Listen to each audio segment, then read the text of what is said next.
लगेला, देखे में सब कहा से खास लगेला, देखे में सब कहा से खास लगेला। माई के चुनरी झकास लगेला, देखे में सब कहा से खास लगेला। हमारो पदाया कर कहबन तुहाल में, कहबन तुहाल में त जानू हमर पास हो जाई यह बरी के साल में, त जानू हमर पास हो जाई यह बरी के साल में। Shri Shiv recording studio Kishanpur.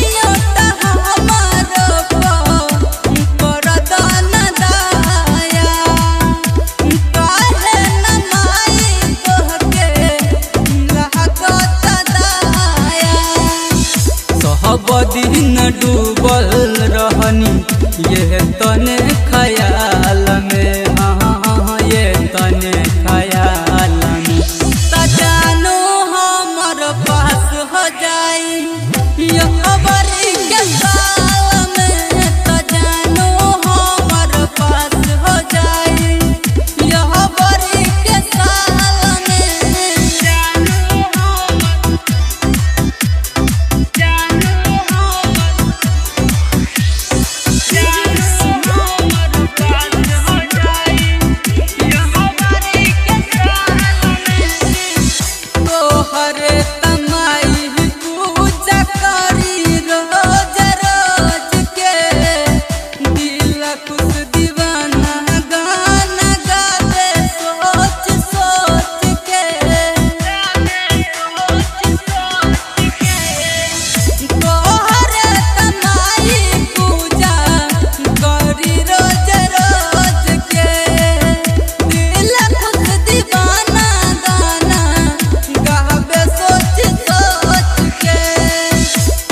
गला के हाल बनल बा वो करे तहाल